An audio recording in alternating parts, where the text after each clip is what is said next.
وسلم وشر الأمور محدثاتها وكل محدثة في الدين بدعة وكل بدعة ضلالة وكل ضلالة في النار. Alhamdulillahirabbil alamin. Senantiasa kita bersyukur kepada Allah Subhanahu wa taala atas segala limpahan nikmat dan karunia Allah Subhanahu wa taala, yang dimana pada malam hari ini kita masih diberikan kesempatan untuk melaksanakan salah satu amalan yang mulia, yaitu sholat maghrib berjamaah, dan dilanjutkan ibadah yang lainnya, yaitu adalah talabul ilmi atau menuntut ilmu, yang dimana Rasulullah Shallallahu Alaihi Wasallam bersabda, "Man salaka tariqan yaltamisu fihi ilman, sahalallahu lahu bihi tariqan ilal jannah." Barang siapa yang berjalan dalam rangka menuntut ilmu, maka Allah Subhanahu wa taala akan memudahkan jalannya menuju surganya. Oleh karenanya, jamaah rahimani wa rahimakumullah, di majelis yang mulia ini bersama-sama meminta berdoa kepada Allah Subhanahu wa taala, semoga melalui thalabul ilmi ini, yaitu ibadah menuntut ilmu ini, Allah Subhanahu wa taala akan memudahkan langkah kita masuk ke dalam surganya Allah Subhanahu wa taala.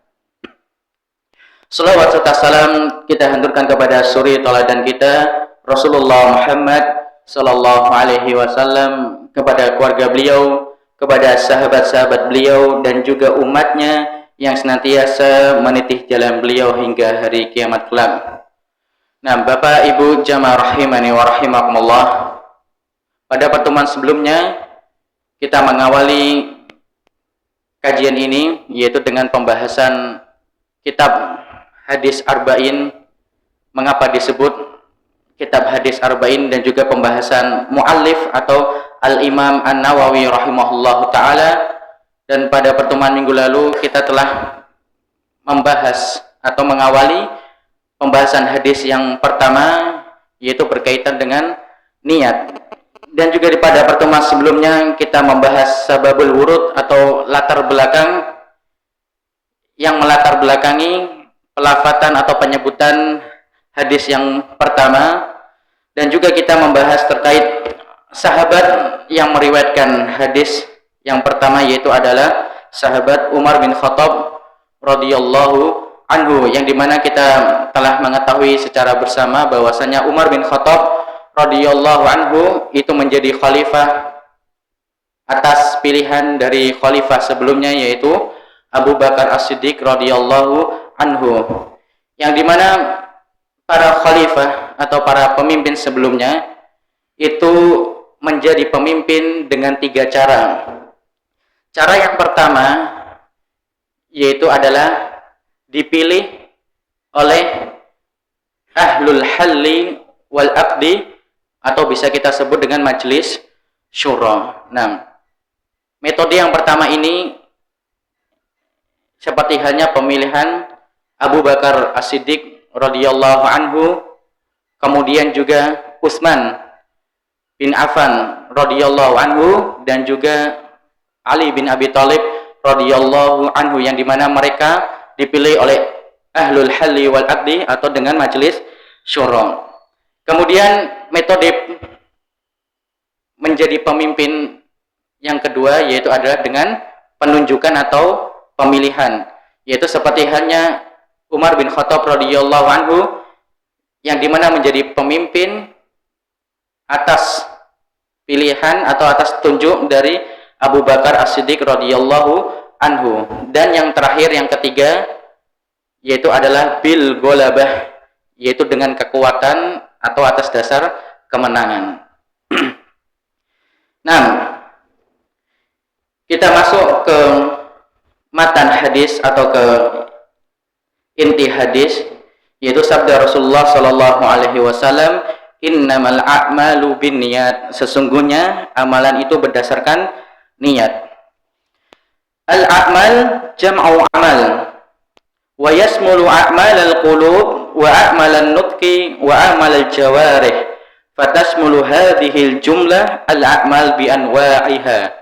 Nah, al-a'mal yaitu merupakan bentuk jamak dari amal atau amalan. Yang dimana amalan itu mencakup 3 hal. Yang pertama yaitu adalah a'malul qulub, yaitu amalan hati.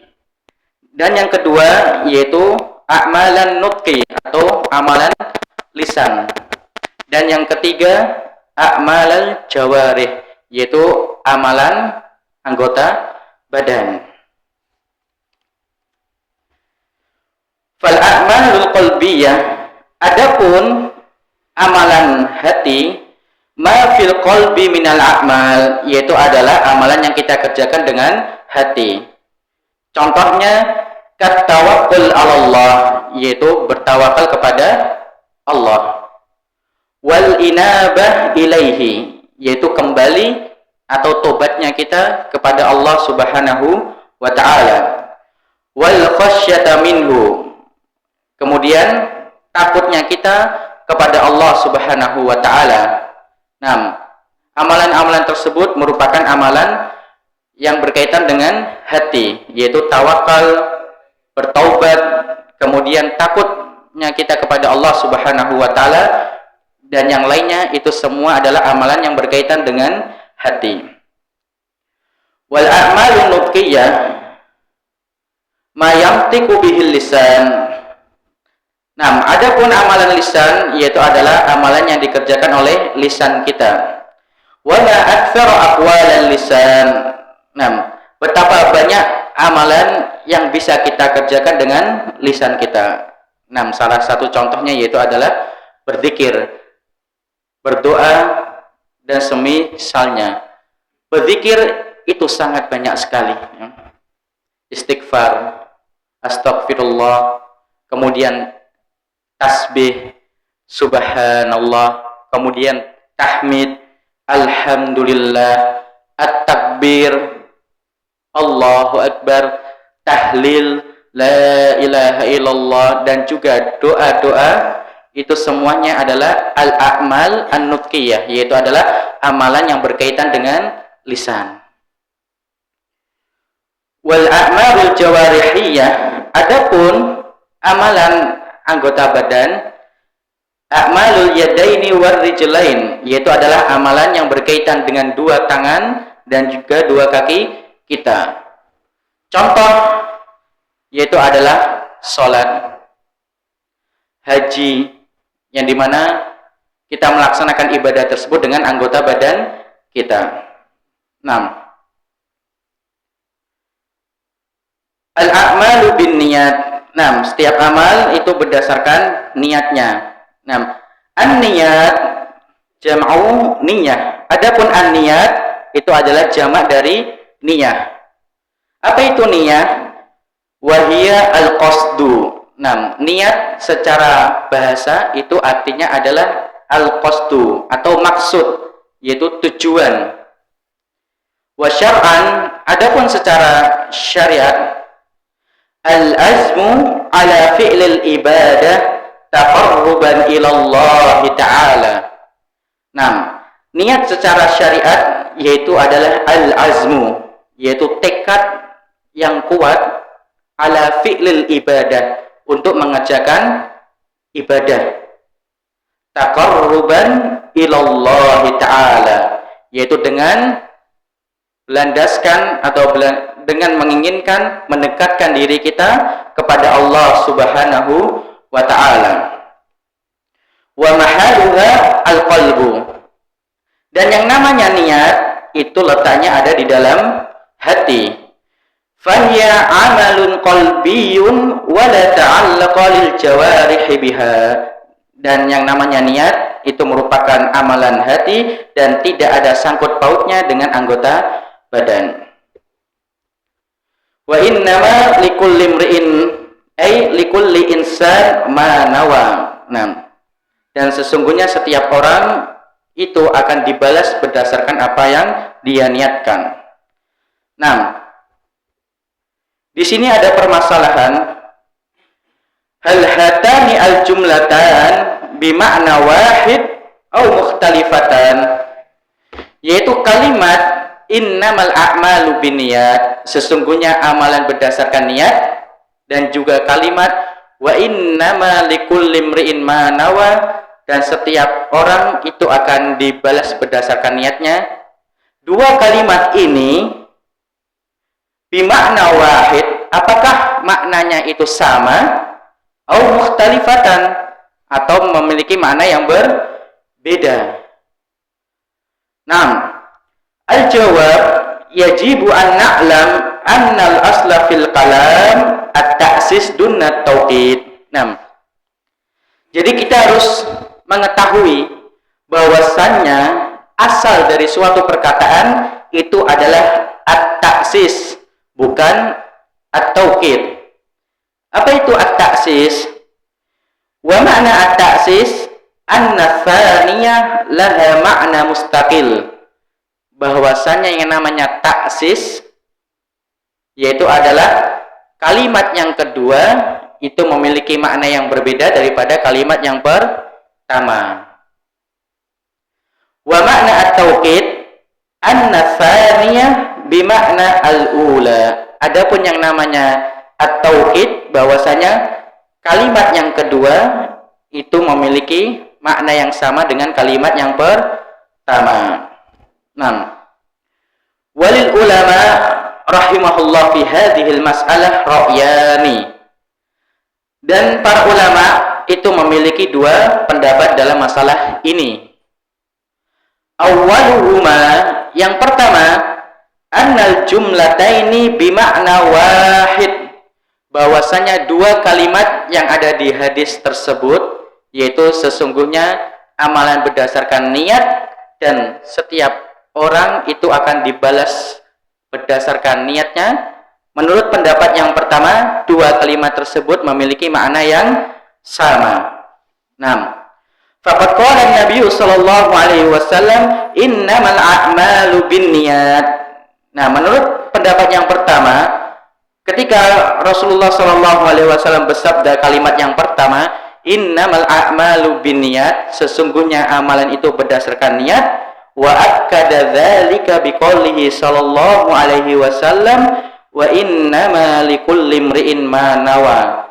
Kemudian Rasulullah menekankan kembali dengan kalimat yang kedua, wa innama likulli imri'in ma nawa, sesungguhnya setiap orang itu akan dibalas berdasarkan niatnya. Nah, ini pendapat yang pertama, yaitu adalah kalimat yang kedua memiliki makna yang sama dengan kalimat yang pertama, atau bisa kita katakan kalimat yang kedua merupakan penegasan atau peneganan dari kalimat yang pertama. Wa ra'yu tsani, adapun pendapat yang kedua, anna tsaniyah ghairul ula, bahwasanya kalimat yang kedua yaitu adalah setiap orang akan dibalas berdasarkan niatnya, itu berbeda dengan kalimat yang pertama, sesungguhnya amalan berdasarkan niat. Nah, mana yang lebih benar? Nah, sebelum kita mentarjih mana pendapat yang lebih kuat, di sini disebutkan ada qaidah annahu idza daral amru baina qaunil kalam ta'sisan aw ta'kidan. Apabila kita mendapati suatu perkara, apakah perkataan tersebut merupakan taksis, yaitu adalah kalimat yang kedua berbeda dengan kalimat yang pertama, atau taukid, yaitu kalimat yang kedua sama dengan yang kalimat pertama. Nah, apabila kita mendapati masalah yang seperti ini, kita bingung apakah kalimat tersebut taksis atau taukid. Nah, fa innana naj'aluhu taksisan, maka seharusnya kita menjadikan kalimat tersebut menjadi taksis, yang artinya adalah memiliki makna yang berbeda. Wa an naj'ala tsani ghairul awwal, dan kita menjadikan kalimat yang kedua berbeda dengan kalimat yang pertama. Mengapa? Li'annaka law ja'alta tsani huwal awwal shara fi dzalika tikrarun yahtaju ila an na'rifas sabab. Nah, karena apabila kita menjadikan kalimat tersebut sebagai taukid, yang dimana kalimat yang kedua itu sama dengan kalimat yang pertama, maka itu harus membutuhkan sebab. Nah, kita harus membutuhkan sebab. Nah, hal ini sebagaimana kita sering dapati di dalam Al-Quran, yaitu adalah ketika Allah Subhanahu wa Ta'ala mengulang-ulang ayat yang sama, pasti ada sebabnya. Contoh yaitu pada surat Al-Qari'ah, Al-Qari'ah, mal Qari'ah, wa ma adraka mal Qari'ah. Nah, ketika ada pengulangan seperti ini, pasti ada sebabnya. Nah, kemudian juga di surat Al-Haqqah, Al-Haqqah, mal Haqqah, wa ma adraka mal Haqqah. Nah, ketika ada pengulangan yang seperti ini, itu biasanya ada sebab dalam pengulangan ayat tersebut. Nah, waswab, dan pendapat yang lebih benar, an-natsaniyah ghairul ula, maka pendapat yang lebih benar yaitu adalah pendapat yang kedua, yaitu yang menyebutkan bahwasanya kalimat yang kedua itu tidak sama maknanya dengan kalimat yang pertama. Nah, fal ula bi'tibaril manwiyi wa huwal amal. Nah, ini kita perhatikan. Adapun kalimat yang pertama, sesungguhnya setiap amal itu berdasarkan niat. Itu maknanya adalah fal ula bi'tibaril manwiyi wa huwal amal. Kalimat yang pertama itu fokusnya terhadap amalan tersebut.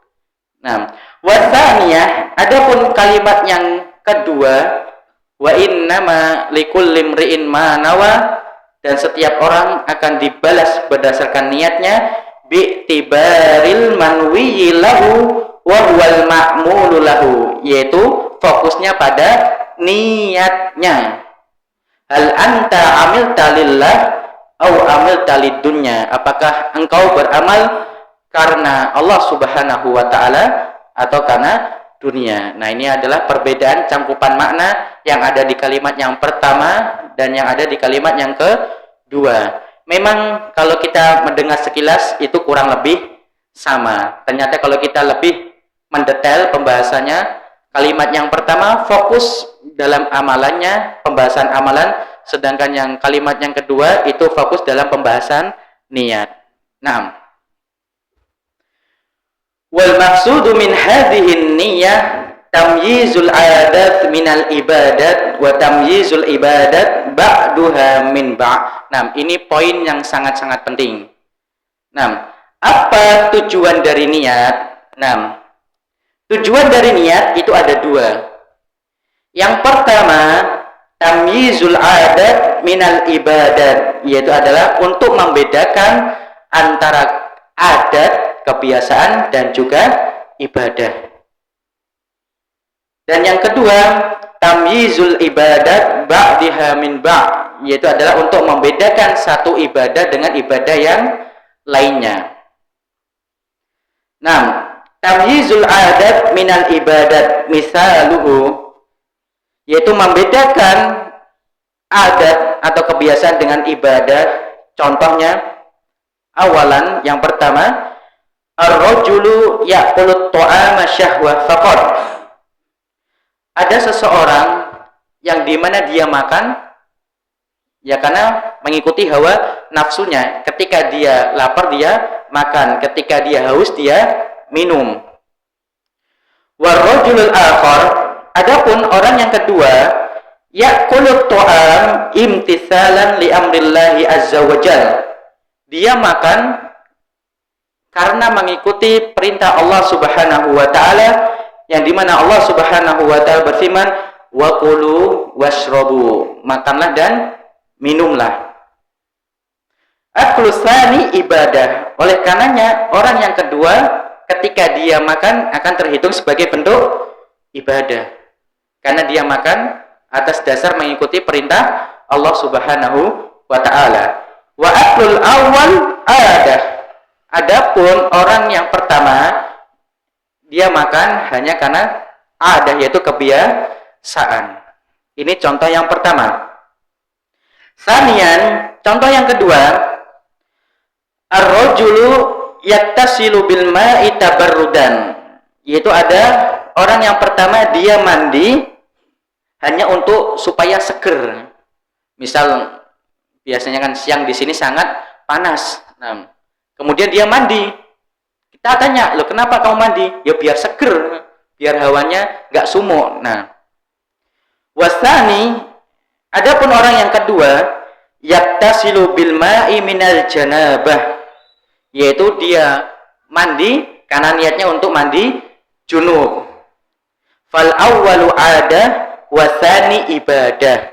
Jadi yang mandi yang pertama itu termasuk ada, kebiasaan, sedangkan yang kedua itu masuknya dalam ibadah.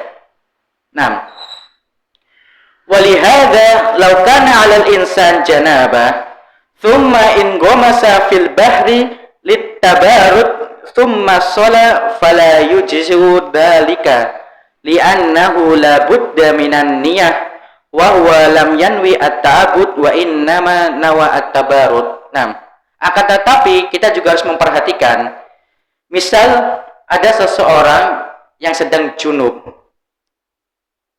kemudian dia nyebur, baik itu ke kolam, ke bak mandi, atau ke pantai. Kemudian dia sholat. Apakah sholatnya sah? Ternyata sholatnya tidak sah. Mengapa? Karena yang namanya mandi junub pun itu harus membutuhkan niat.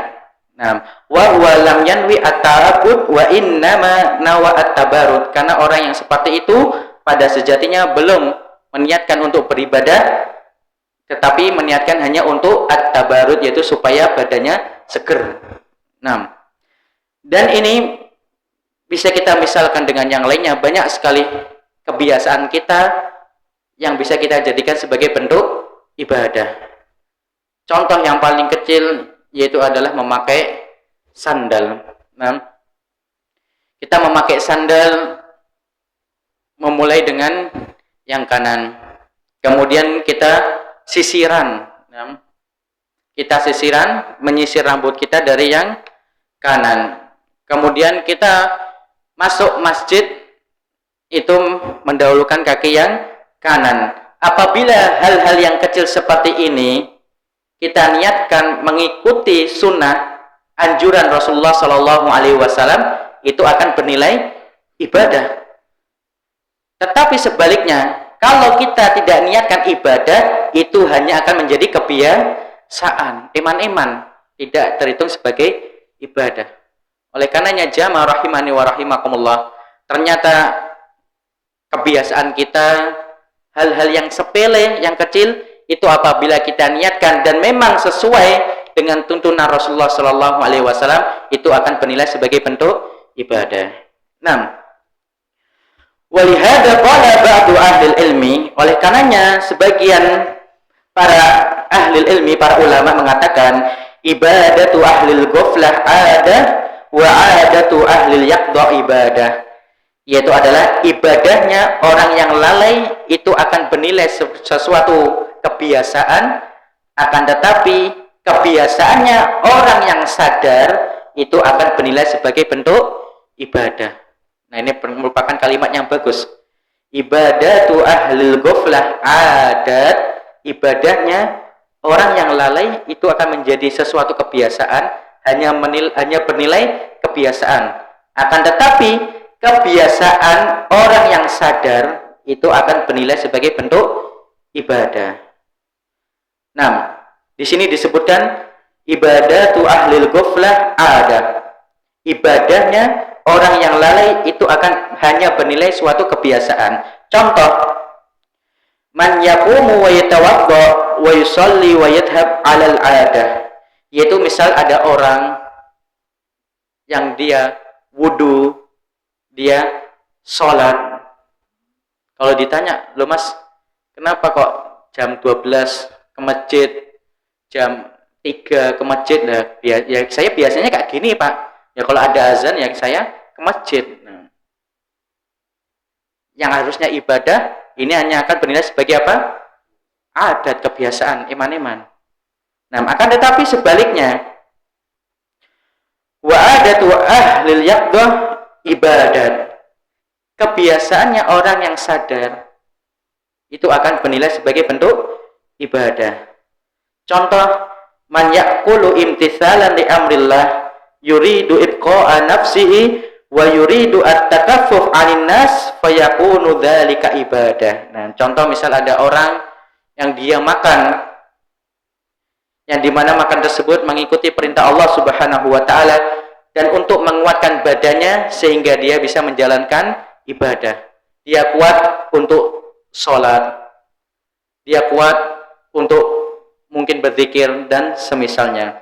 Maka kebiasaan ini akan menjadi sebagai bentuk ibadah. Nah, contoh yang lainnya yaitu adalah ketika datang hari Jumat, sama-sama menggunakan pakaian yang terbaik. Fulan yang pertama ketika ditanya mengapa memakai pakaian yang paling bagus, jubah, pakai peci, mungkin pakai sarung dan semisalnya, lah ini kan hari Jumat. Nah, tetapi yang kedua ditanya mengapa sholat Jumatnya pakai pakaian yang bagus, Mas? Nah, dia menjawab, ya karena ini merupakan sunnah atau anjuran dari Rasulullah Shallallahu Alaihi Wasallam. Ketika datang hari Jumat, kita diperintahkan untuk memakai yang terbaik dan memakai wangian dan sunnah-sunnah yang semisalnya. Maka orang yang A itu hanya terhitung sebagai bentuk adat, kebiasaan. Sedangkan yang B karena mengikuti perintah Rasulullah Shallallahu Alaihi Wasallam itu akan bernilai sebagai bentuk ibadah. Nah, ini merupakan contoh niat tamyizul adat minal ibadah, yaitu membedakan antara adat atau kebiasaan dari ibadah. Kemudian tujuan niat yang kedua, tamyizul ibadat ba'diha min ba', yaitu adalah membedakan ibadah yang satu dengan yang lainnya. Nah, contohnya rajulun yusolli raka'atain yanwi bidzalika at-tatawwu. Nah, orang yang pertama yaitu adalah sholat 2 rakaat tapi niatnya untuk sholat at-tatawwu atau sholat sunnah.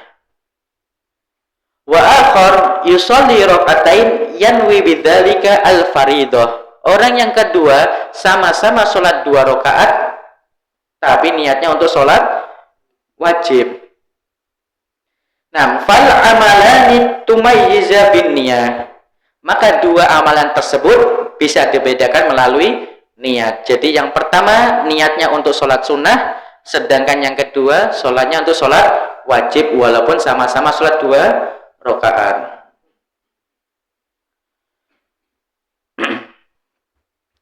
Nah, jamaah rahimani wa rahimakumullah. Kemudian sabda Rasulullah sallallahu alaihi wasallam, wa innama likulli imri'in ma nawa, sesungguhnya setiap orang akan dibalas berdasarkan niatnya.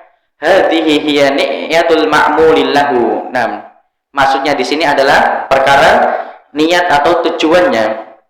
Wan nasu yatafawwatuna fiha tafawutan 'aziman. Dalam masalah niat, setiap dari kita itu memiliki tingkatan yang berbeda-beda. Haitsu tajidu rajulain yusalliyani bainahuma ab'adu mimma bainal masyriq wal maghrib.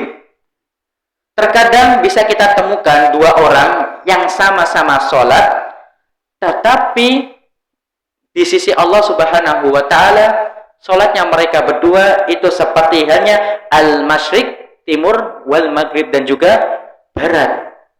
Au mimma bainas sama'i wal ard, atau seperti hanya antara langit dan bumi dalam masalah pahala. Mengapa demikian? Li'anna ahaduhuma mukhlisun wa tsani ghairu mukhlis. Karena orang yang pertama itu ikhlas, sedangkan yang kedua itu tidak ikhlas. Nah, oleh karenanya jamaah rahimani wa rahimakumullah, Seorang ulama mengatakan rubba amalin songgirin tu'adzimuhun niyah. Bisa jadi amalan yang kecil itu besar di sisi Allah Subhanahu wa taala hanya karena masalah niat. Begitu juga dengan sebaliknya, wa rubba amalin kabirin tusaggiruhun niyah. Bisa jadi amalan yang besar itu akan menjadi kecil di sisi Allah dikarenakan masalah niat. Nah, oleh karenanya jamaah rahimani wa rahimakumullah, terkadang kita banyak sekali membahas hal-hal yang besar, tetapi kita lupa terhadap hal yang fundamental, yaitu hal yang sangat-sangat pokok, yang dimana setiap amal ibadah kita itu akan ditentukan dengan satu hal ini, yaitu masalah niat. Masalah niat itu pokok dari setiap ibadah kita.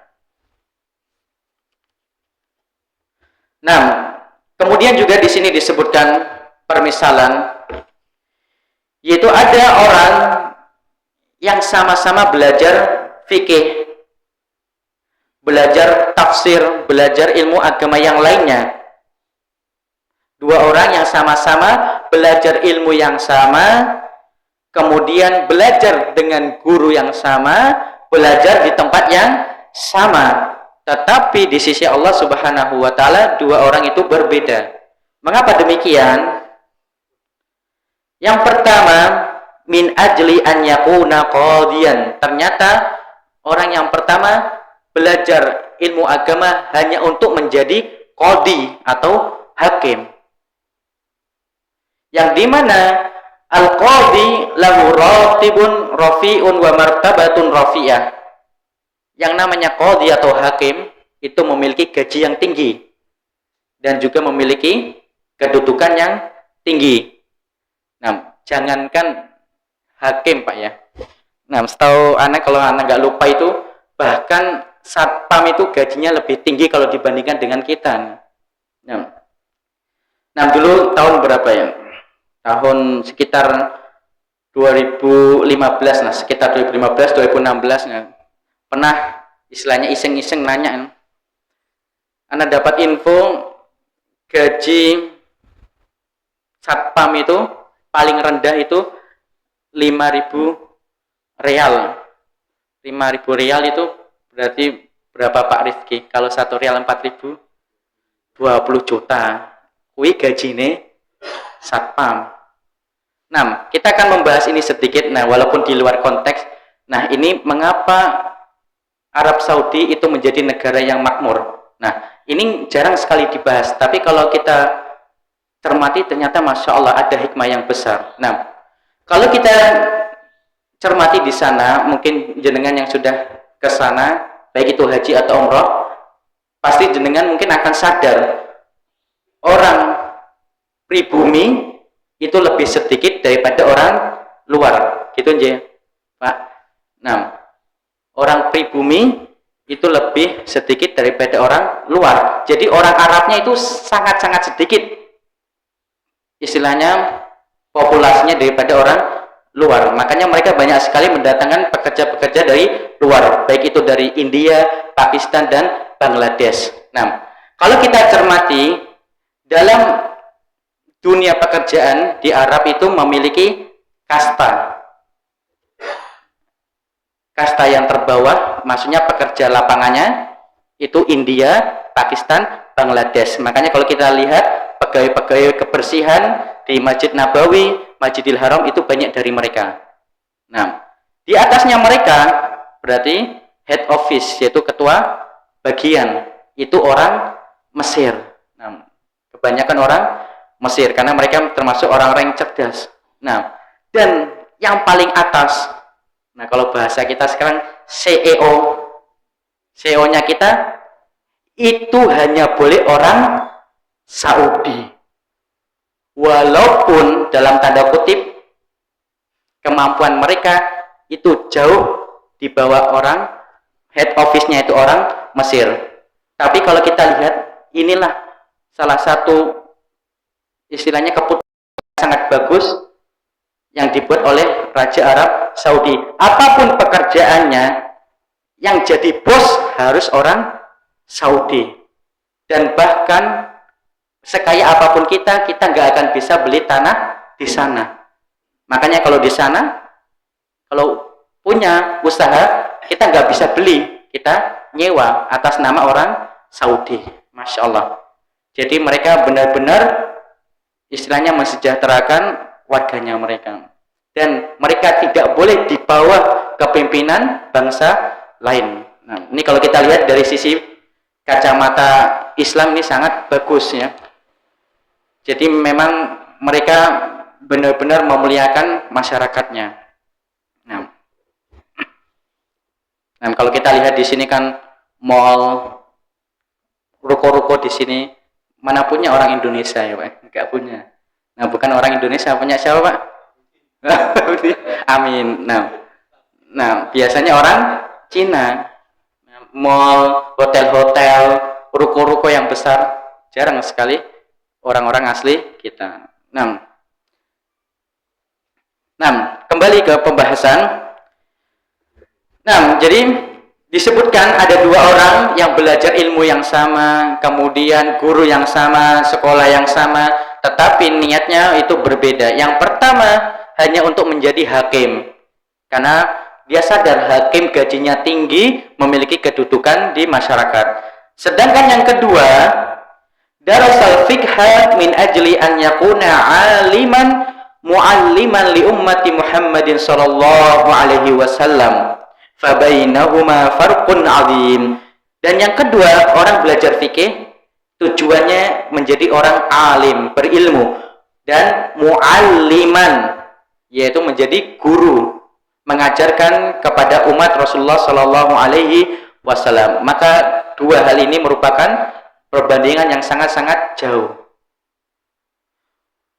Di sini ada tahdzir, ada peringatan dari Nabi kita tercinta Rasulullah sallallahu alaihi wasallam terkait orang yang belajar agama hanya untuk menginginkan dunia. Rasulullah sallallahu alaihi wasallam bersabda, "Man talaba ilman wa huwa mimma yuridu illa an yanala 'aradan minad dunya lam yarih raihatal jannah." Barang siapa yang mencari ilmu akan tetapi dia niatkan aradun minad dunya, hanya untuk perhiasan dunia, apa kata Rasulullah sallallahu alaihi wasallam?